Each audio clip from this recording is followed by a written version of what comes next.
नमस्कार नाज़रीन, इस एपिसोड के आगाज़ में हम देखते हैं कि कराते गन अपने साथियों के साथ रमला बंदरगाह पर हमला कर देता है। वे काफिरों को कुचलते ही चले जाते हैं। ये देखकर बालन और माकोस भी अपनी अपनी तलवारें निकाल लेते हैं और आगे बढ़ जाते हैं, जबकि दूसरी तरफ से अदरस और बोजू भी काफिरों पर टूट पड़ते हैं। बालन भी अपने सिपाहियों के साथ वहां पहुंचकर हमले का हुक्म दे देता है और खुद भी वजीर सलाहुद्दीन के साथियों को काटना शुरू कर देता है।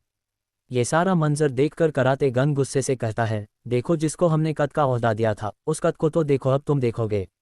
ये कहते ही वह काफिरों पर टूट पड़ता है और उन्हें जहन्नुम वासिल करना शुरू कर देता है। दूसरी तरफ काहिरा में लतीफ़ मेला को दवा पिलाता है। उसी वक्त वजीर सलाहुद्दीन आते हैं और लतीफ़ से पूछते हैं, सूरत हाल कैसी है। लतीफ़ कहता है, ये थक चुकी है, इसके लिए थोड़ा आराम काफ़ी होगा। ये सुनते ही वजीर सलाहुद्दीन जाने लगते हैं तो मेला उनका हाथ पकड़ लेती है और कहती है, मत जाओ, खुदा के लिए मत जाओ। यह मंजर देखकर लतीफ़ और बाइबो दोनों चौंक जाते हैं। वजीर सलाहुद्दीन हाथ छुड़ाते हुए कहते हैं, तुम कुछ देर आराम करो, हम बाद में बात करेंगे। फिर वह बाइबो से कहते हैं, अगर किसी चीज़ की ज़रूरत हो तो इसका खास ख्याल रखना। बाइबो जवाब देता है, जो हुक्म जानम कुर्बान। फ़ौरन खुद को संभालते हुए कहता है, माफ़ कीजिए मेरे वज़ीर, जो आपका हुक्म। वज़ीर आगे बढ़ जाते हैं।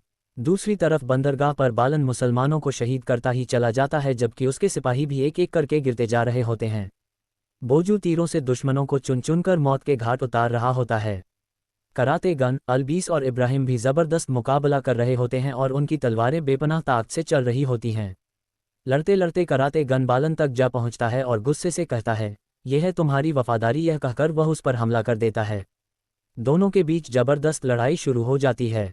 कराते गन उसे पीछे धकेलते हुए कहता है, तुमने हमें बादशाह के लिए चारा बना दिया, तुम्हें शर्म आनी चाहिए। बालन जवाब देता है, जब भी हम आमने सामने होंगे यही होगा, या तुम मुझे खत्म करोगे या मैं तुम्हें। दूसरी तरफ बोजू कहता है, ये भागने लगे हैं, क्या ये काफिरों की हद नहीं कि हमारी बंदरगाह पर उतरें। अदरस जवाब देता है, ये यहाँ नहीं रुकेंगे, वापस लौटेंगे। इसी दौरान बालन अभी भी कराते गन से लड़ रहा होता है कि माकोस आता है और कहता है, हम पीछे हटेंगे। बालन कराते गन की तरफ एक फरमान उछालता है और कहता है, ये सलाहुद्दीन को देना। कराते गन चिल्लाता है, तुम कहाँ भाग रहे हो, बात अभी खत्म नहीं हुई। बालन कहता है, इस फरमान के बाद बात खत्म हो जाएगी। ये कहकर वह पलट जाता है। दूसरी तरफ काहिरा में फातिमा खातून कुरान पाक की तिलावत कर रही होती हैं। कुछ देर बाद एक खातून आकर बताती है, शम्सा खातून लैला के साथ आपसे मिलने आई हैं। फातिमा खातून कहती हैं, उन्हें फ़ौरन अंदर लाओ। शम्सा और लैला अंदर आती हैं तो फातिमा खातून बड़ी खुशी से उनका इस्तकबाल करती हैं। शम्सा लैला को एक तरफ भेजकर कहती है, हर चीज़ उलट हो गई है, मैं आज लैला को आपके सुपुर्द करने आई हूँ। मैं उसे आपके अलावा किसी को नहीं सौंप सकती। फातिमा खातून कहती हैं, तुम्हारी अमानत सर आंखों पर, लेकिन ये फैसला क्यों। शम्सा कहती है, मुझे लगता है मैं अब मिस्र में नहीं रह सकती, मैं काहिरा छोड़ दूंगी। ये सुनकर फातिमा खातून बहुत परेशान हो जाती हैं। दूसरी तरफ वजीर सलाहुद्दीन बालन का खत पढ़ते हैं जिसमें लिखा होता है, हमारी राहें जुदा हो गई हैं। मैं सुल्तान नूरुद्दीन और तुम्हारी मदद का शुक्रगुजार हूँ, लेकिन मैं अलन के बादशाह बारसा का बेटा बालन हूँ। मैं अपनी सल्तनत पर अमन से हुकूमत करूँगा। अब से तुम कुद्स की तरफ बढ़ोगे तो मुझे अपने सामने पाओगे। तुम्हारा दीन तुम्हारे लिए, मेरा दीन मेरे लिए। खत पढ़कर वजीर कहते हैं, जैसा सोचा था वैसा ही हुआ। फिर काजी फाजिल आकर कहते हैं, काफिरों का इत्तेहाद सीमित होता है, जब मिफाद खत्म होता है तो इत्तेहाद भी खत्म हो जाता है। वजीर कहते हैं, नसल मसला यह है कि हमें होशियार रहने की ज़रूरत है। उसी वक्त खलील आकर कहता है, आपकी वालदा आपसे एक अहम बात करने आई हैं। दूसरी तरफ शम्सा जाने की तैयारी कर रही होती है। सामान बांध चुकी होती है। कुरान पाक खोलती है तो सामने आने वाली आयत का तर्जुमा पढ़ती है। अल्लाह जिसे हिदायत देना चाहता है उसका सीना इस्लाम के लिए खोल देता है। ये पढ़कर वह गहरी सांस लेती है। इसी वक्त खिड़की पर बाहर से पत्थर आने लगते हैं। हम तुम्हें यहाँ नहीं देखना चाहते, निकल जाओ। शम्सा रोते हुए एक कोने में बैठ जाती है। दूसरी तरफ वजीर सलाहुद्दीन परेशान होकर पूछते हैं, माँ क्या शम्सा को कुछ हुआ। फातिमा खातून जवाब देती हैं, नहीं बेटा, वो लैला को मेरे सुपुर्द करके काहिरा छोड़ देगी। यूसुफ यह वक्त है अपने दिल की सुनने का, जाओ उसे अपना इरादा बदलने पर राजी करो, वरना शायद तुम्हें दूसरा मौका न मिले। वजीर बहुत परेशान हो जाते हैं। कुद्स में मलिका मारिया बादशाह अरमलिक से कहती है, बालन रमला में सलाहुद्दीन की तवज्जो हटाने में कामयाब हो गया है।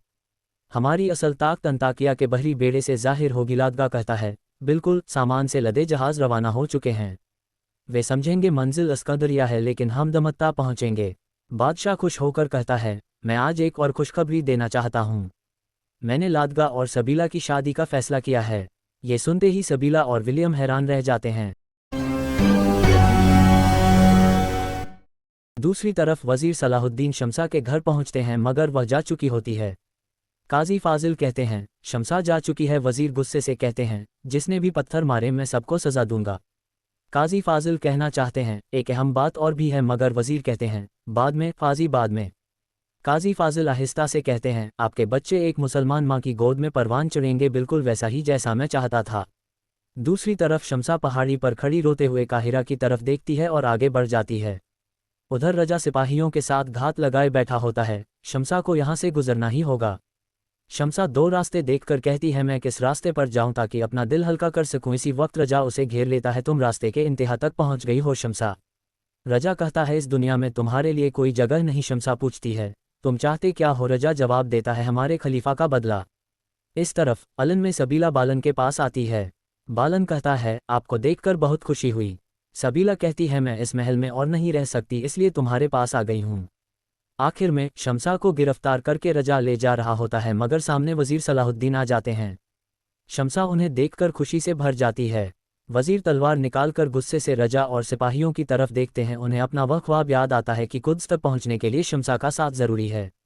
वजीर आगे बढ़ते हैं और एपिसोड यहाँ खत्म हो जाता है। कैसी लगी आपको इस एपिसोड की कहानी कमेंट में अपनी राय ज़रूर दें। वीडियो को लाइक करें और चैनल सब्सक्राइब करना न भूलें। अल्लाह हाफिज़।